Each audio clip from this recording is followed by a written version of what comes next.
Hello, everyone. I'm Denise Steward, a board member of the Southwest Ohio Association for the Education of Young Children. We call ourselves SWOAEYC for short, and I serve as co-chair of the Equity Committee. Thank you for joining us this week for our celebration of National Black Child Development Week. This is the second year that SWOAEYC has celebrated this event. This year, we decided to put a spotlight on family child care providers because, as you may know, family child care is still the number one choice for out-of-home care for young children.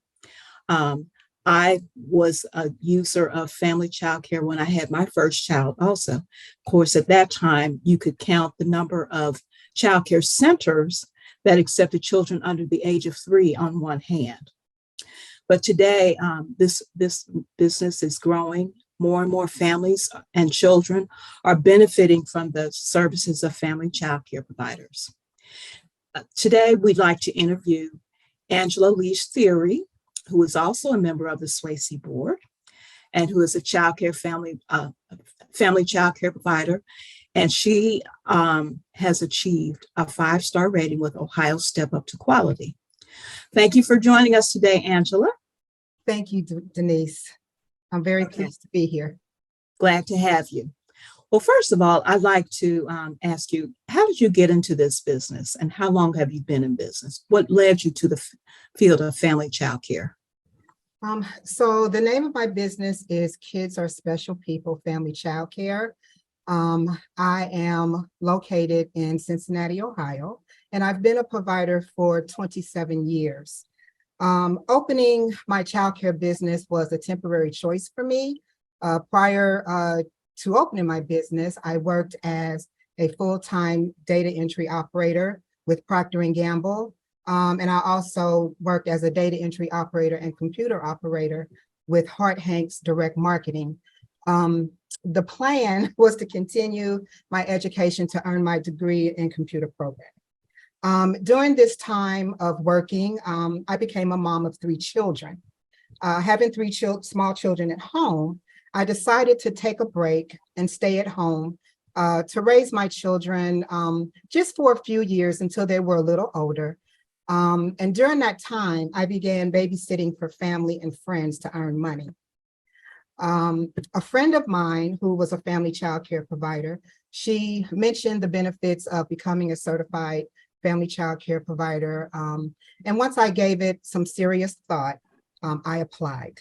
When I opened my business in 1996, my children were ages 5, 4, and 3.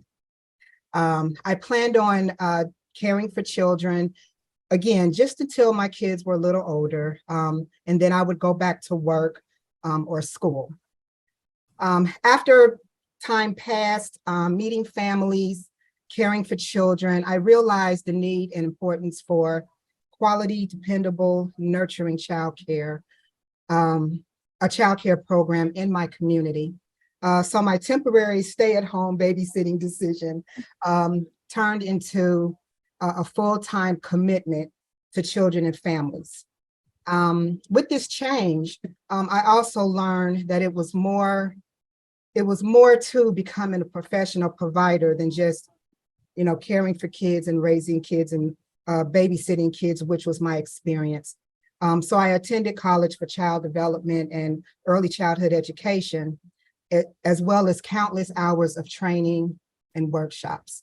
And my learning is ongoing. Very good. That is so true. There's such a need for nurturing care for young children, especially these most important years of their development. I remember that was one thing I was definitely searching for when I had to find care for my infant children. So thank you for sharing that. Yeah. Tell us about the families you serve, just a little bit. Okay, well, of course, in the beginning when I started, many of my families were from my community. And as the years went on, families were referred to my program from former and current families, as well as neighbors. Let's see, I faced challenges over the years. Of my 27 years, 96% of my families received child care subsidies, and 4% was private pay. Some of the challenges that families faced, and this is past and present over my 27 years, children living in single parent homes, young families who still attended high school, lack of transportation, teen moms who needed extra support either during pregnancy or afterwards, trust issues. Is my child going to be safe in the care of someone else if I'm not there? And these trust issues can extend from the parents' past experiences, their upbringings, things that they hear about in programs and what they see on TV. So, sometimes having a safe place for their children to play and other inequalities of living in their low-income communities. So, for example, a challenge that we face in my community, and you know all about this, Denise, we are a food desert, and we have been a food desert since, I believe, 2008. We had a market for just a short period of time, and that was under a year. So just the challenge of having access to healthy food and drinks. We had a Family Dollar where families could at least get, canned goods or some foods, but Family Dollar has since closed. Yeah, and for those of you out there, the neighborhood that Angela's talking about is Avondale. And I spent part of my formative years living in Avondale myself. Back then we had a Kroger store, but now those things have changed. And, so many of our families, particularly those families of color, live in communities that are food deserts. And that's a real issue because nutrition is so important to children's overall development. And so that is a challenge. And so since you are located in Avondale, Angela, I'm assuming that you serve a large number of Black children in your program. Is that correct? I do. I have been a resident of Avondale for 31 years, and I know that when it was time for my children to start school, 98% of my community was Black who was enrolling in our neighborhood school. I've served many children over the years, but of all of the families that I have served, it has been 99% Black and one white family. That's not by choice. I think in programs we all love to have diversity, that's the families who I enroll or who contact me for childcare. Okay. Well, that kind of speaks to the way our neighborhoods are set up. And when you're looking for family childcare, you're looking for something that's either convenient to where you live. So it's not a long trip from your home to the provider, or close to where you work. Yes. But most of the times it's the choice is closer to where you live. Okay, thank you for sharing that. Tell me about some of the challenges that you face as a provider. There have been lots of things that have happened over the years, and just most recently, COVID, the pandemic, just shut down so many services.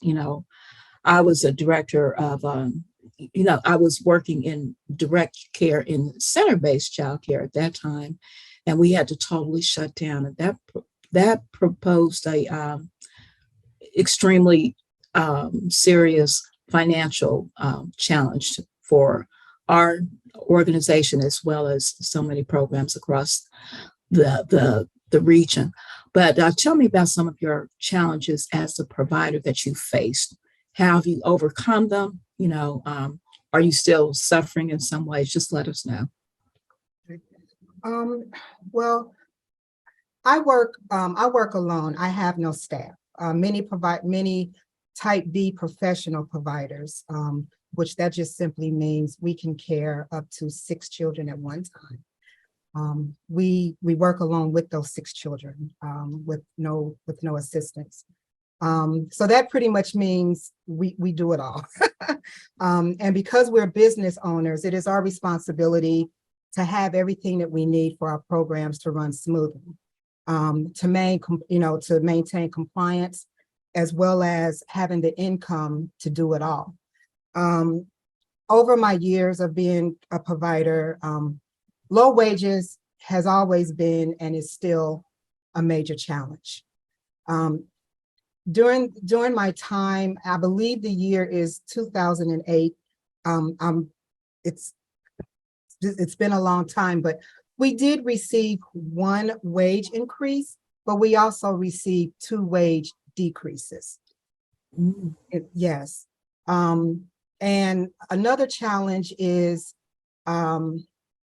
because we work at home, more often our bills are higher than the normal household because we use more utilities, we use more water. We have household repairs, we have unexpected expenses. The pandemic was a good example of that. Many programs didn't survive the pandemic. Enrollment can be challenging. For example, in family child care, we enroll families with multiple children. So if a family leaves, we have multiple spaces to fill. Yeah.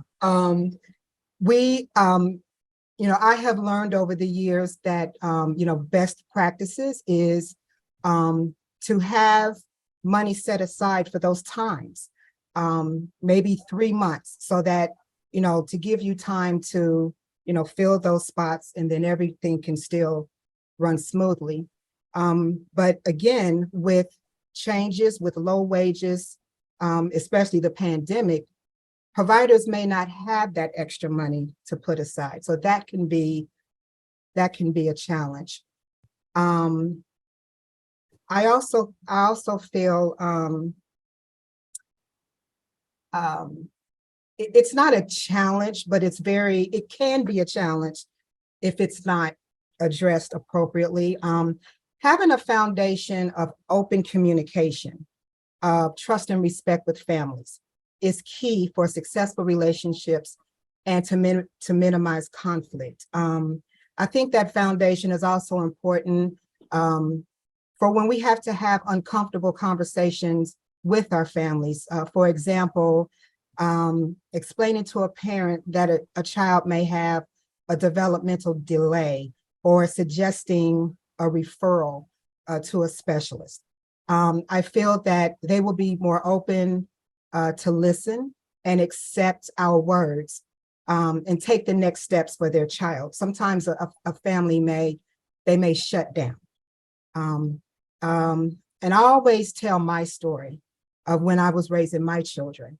I want for the parents to feel comfortable and just to let them know, I wasn't the perfect parent. I want to make myself relatable to them. And I think another thing that is challenging, we did talk about the pandemic, but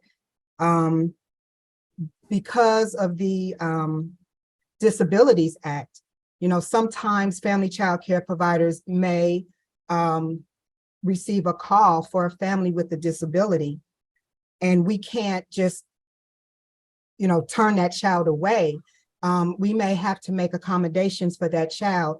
We may have to have adaptive equipment for that child.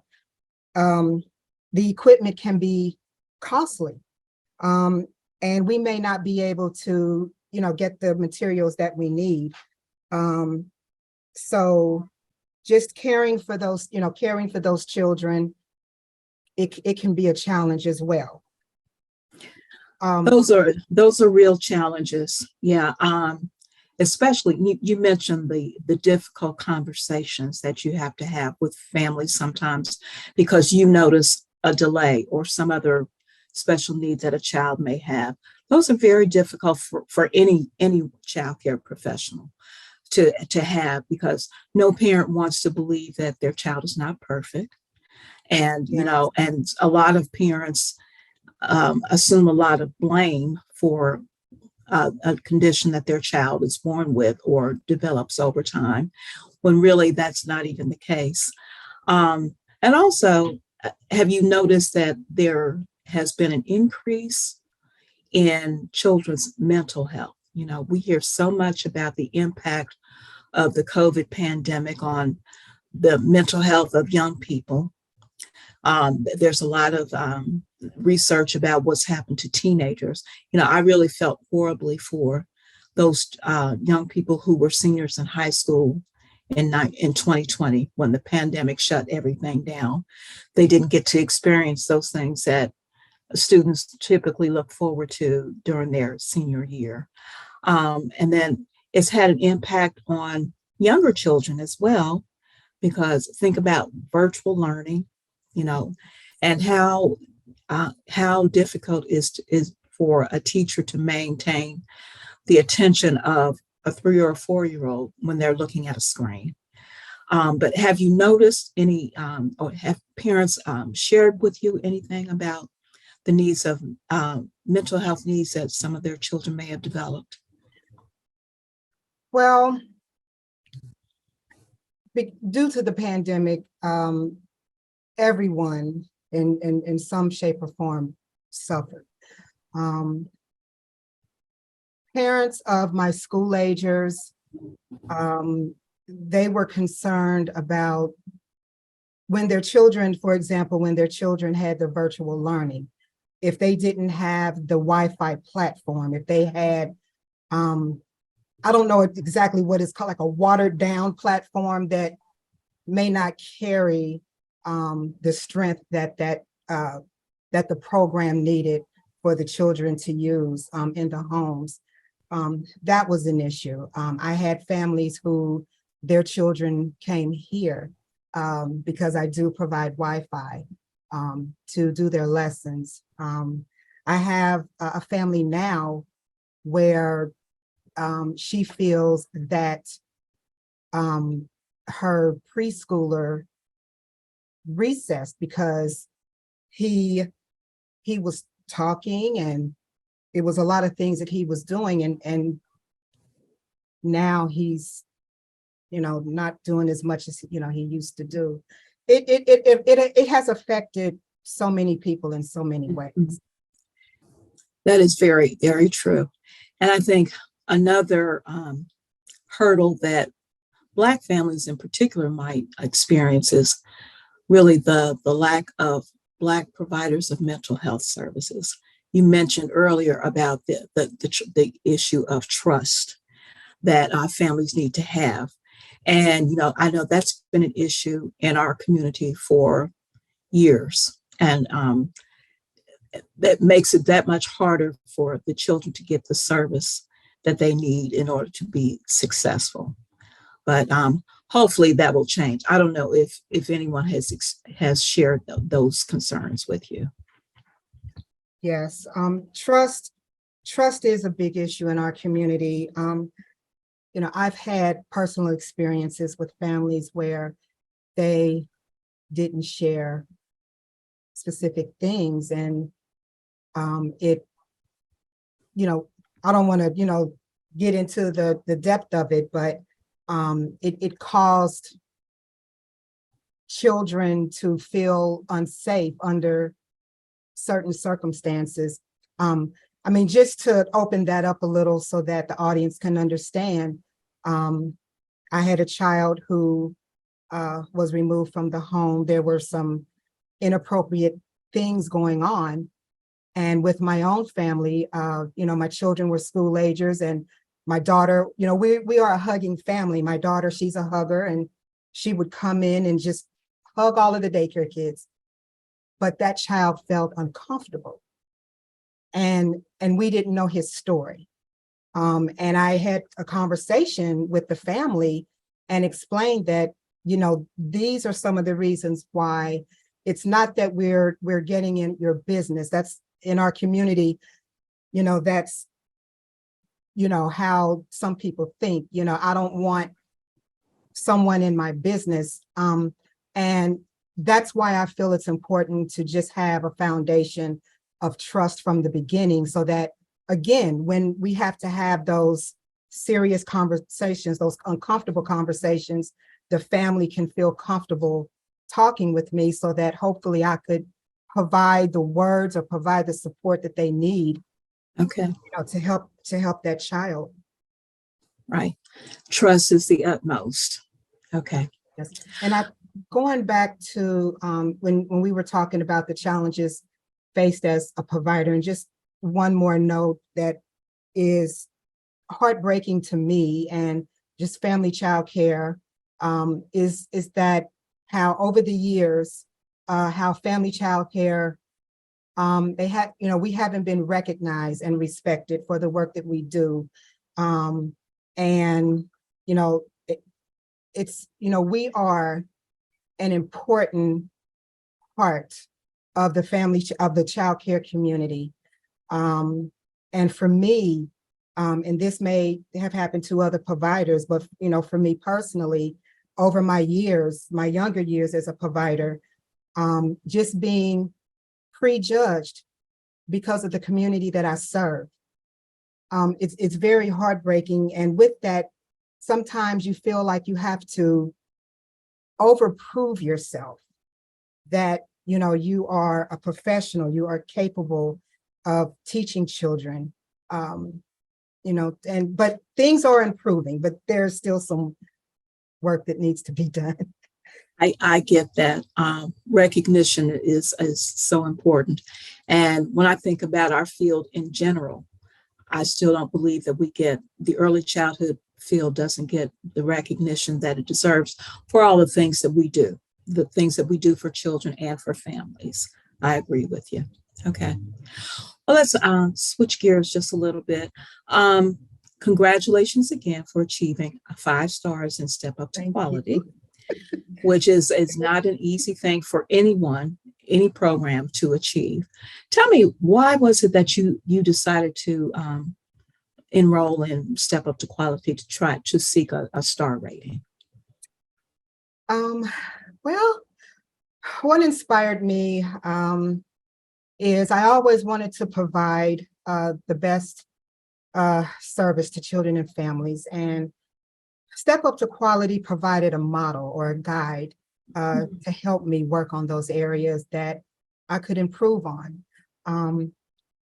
Seeking a star rating, I feel also assured families that I'm putting in the work to offer a quality program. Just like many family child care providers, I didn't embrace Step Up to Quality at first. And I had a love-hate relationship with Step Up to Quality. Step Up to Quality, in the beginning, it was challenging for me because after so many years, I was accustomed to running my program a certain way.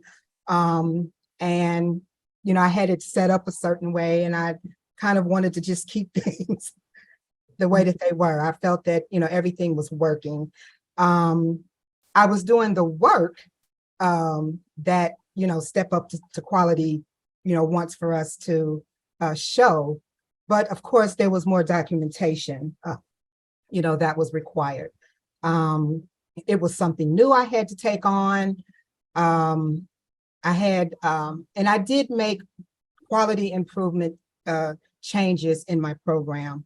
And that, I think, was very important for me. Working the beginning stages of working on, with Step Up to Quality, of course, I was all over the place. It was a bit stressful, but I had to focus on what I can do just to put everything together. I mean, it's a lot. It's a challenge for child care centers to put in the work to achieve a star rating. And there are many people who have a part to play in making that happen. But as a family child care provider, it's just you. And Yeah. so that's a huge challenge. One of the things that did help me, 4C for Children, they had a Step Up to Quality project that I it was a contract that I participated in. And once I started that project, I started to look at Step Up to Quality differently. I didn't look at Step Up to Quality as a whole. I broke it down and I just tackled it piece by piece. And I think that was, my major problem, that, oh my goodness, how can I do all of this? But the one thing with Step Up to Quality that I've come to appreciate over time is that Step Up to Quality holds us accountable for quality and for professionalism. When I worked on Step Up to Quality, I didn't want to just achieve a star rating. I wanted to learn the whole process. So when I achieved my star ratings, I started from star 1, and the next year star 2, the next year star 3, and so on. In the beginning, I was going to just stop at a star 3, but I wanted to move on. I looked at 4 and 5 and I said, I'm doing this and I can achieve this.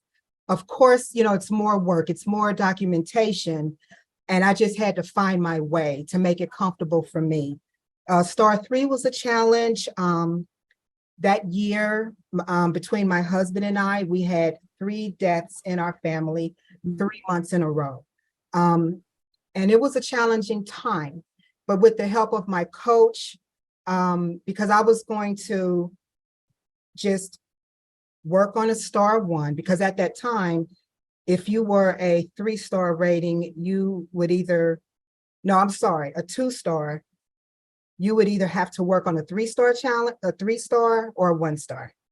And I was just going to go back to a 1-star, but with coaching, I gave it some thought and I said, we can always find an excuse not to do something. And I'm not saying that death is an excuse, but it changes you, and your time and everything goes somewhere else.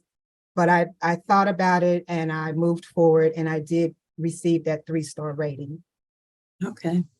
Well, good. And look at you now, 5 stars. Yes. And still once going. you remain once you achieve the stars, you have to maintain the stars. Yes, you do. It's ongoing work. Yes. Okay, well, good.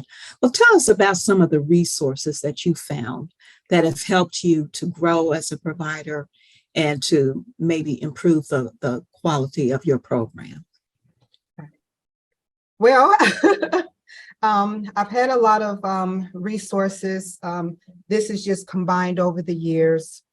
Some of my resources are SWOAEYC for Children, Cincinnati Preschool Promise, Crayons to Computers, SWOAEYC, of course, Ohio Healthy Programs and We Thrive, Colgate Bright Smiles and Bright Futures. That is just a wonderful program. And I got into that, just a short story. I got into that because one day I went to my neighborhood dentist, and my neighborhood dentist had a partnership with my neighborhood school.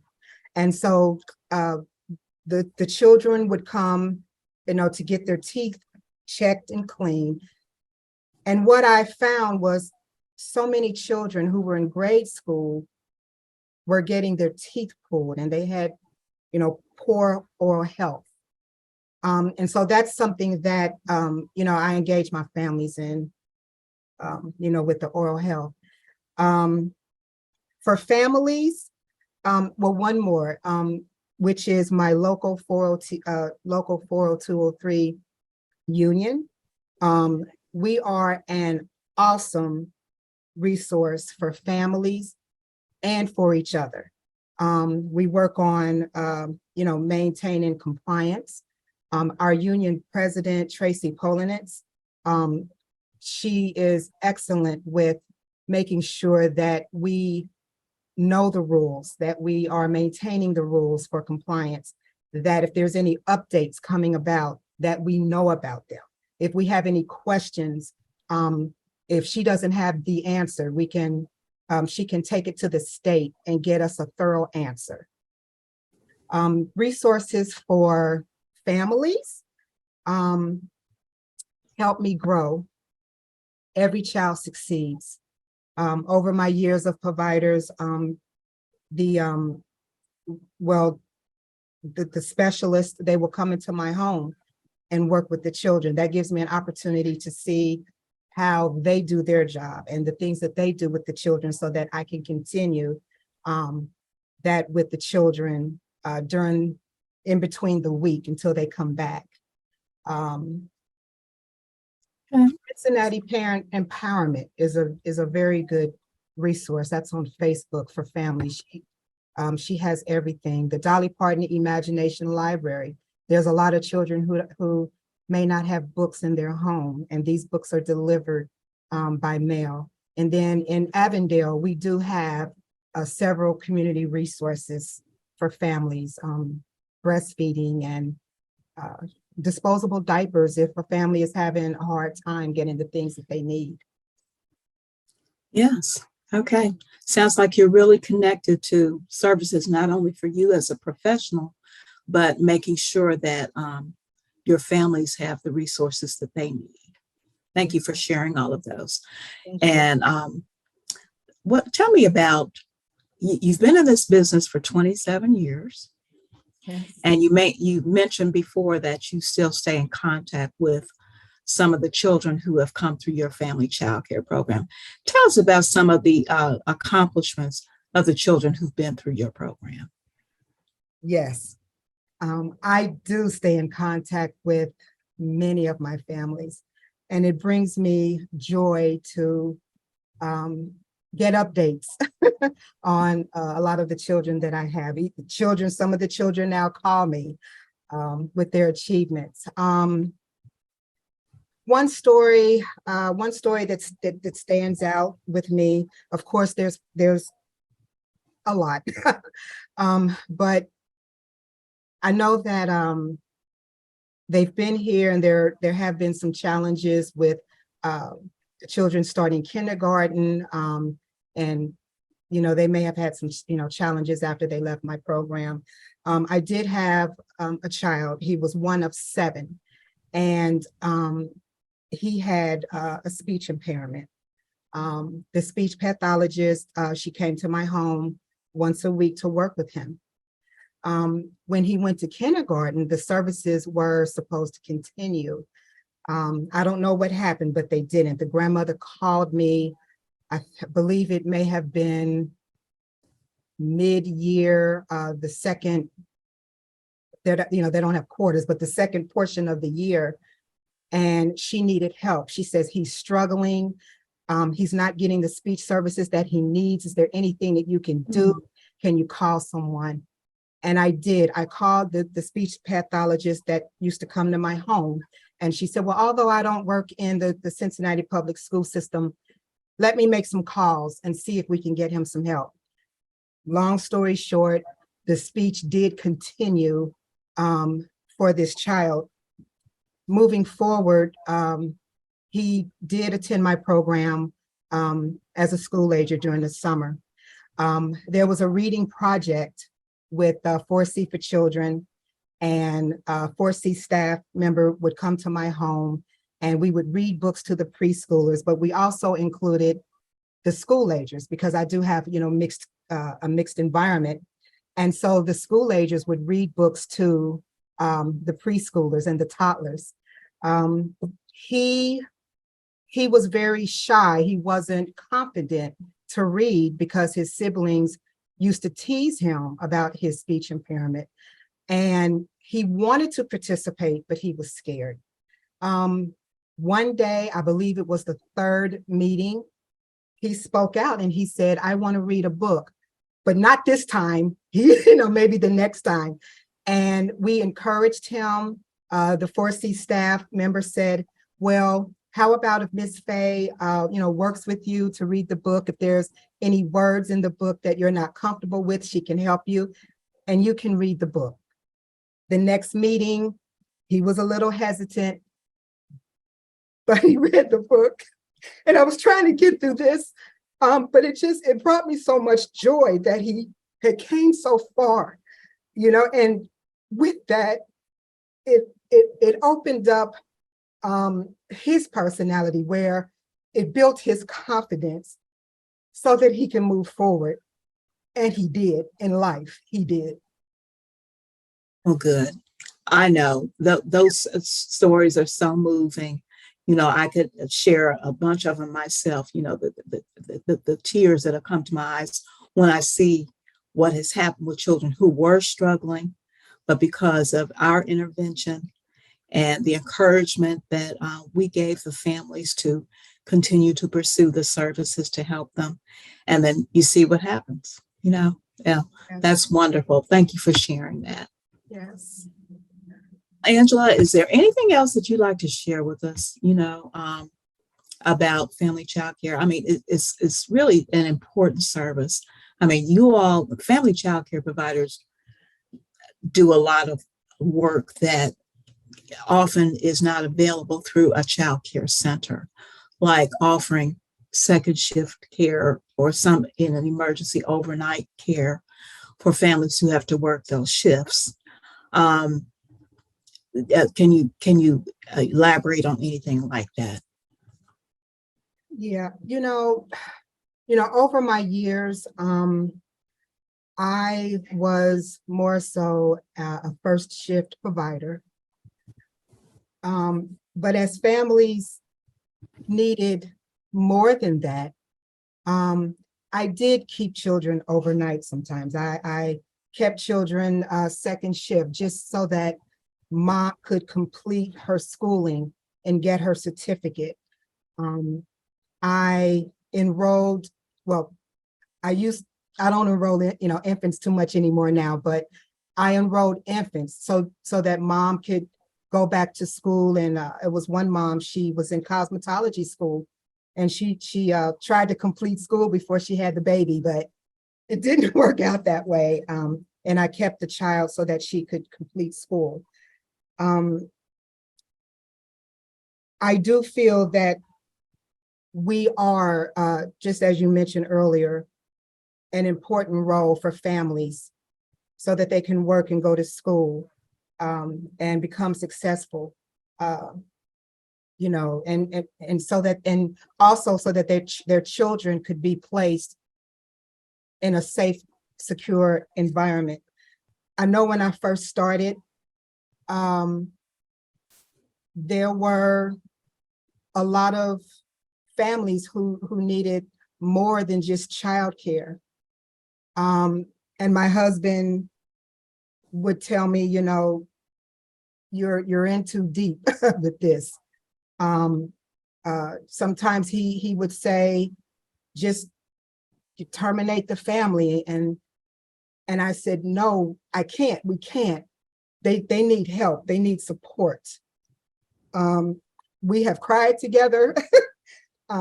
We have lost sleep over families, but to be in a position to offer them, to connect them with the resources that they need to make their lives better, to do better for themselves, to do better for their children. That's what I feel I'm here for, what we're here for. Raising my children in this community, one of my sons, he wanted to move. There was a murder across the street. I thought my kids were fine. He was talking to the school psychologist, just saying, I don't feel safe. I don't feel safe for my family. But my mom doesn't want to move, because she has a daycare.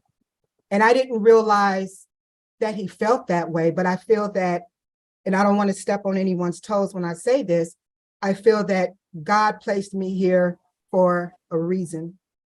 And all of the families who have come through my program, and when I see their achievements, they're married with families, they've graduated from college, they're successful in life. I feel that I was placed here and I was a part of that to just offer that foundation for a love of learning so that they can continue, to where they are now. I hope I answered your question. No, that's it. It's so much. 7 years. I know. I mean, but that's what it's about for all of us who are in this field. We want to see these children grow and thrive. We want to see their families be able to provide everything that they need, and for the families themselves to get what they need in order to thrive as well. I mean, that's what this is all about. And I think, we have talked about this. I am planning retirement within the next 2 years. And a lot of people have asked me, what does that look like? And I feel that although I may be retiring from my family childcare position, I feel that I will still do the work. Still worked. To be I've been retired for 5 months now, and I'm still working because there's still work that needs to be done. Yes. Okay, well, Angela, thank you so much for sharing your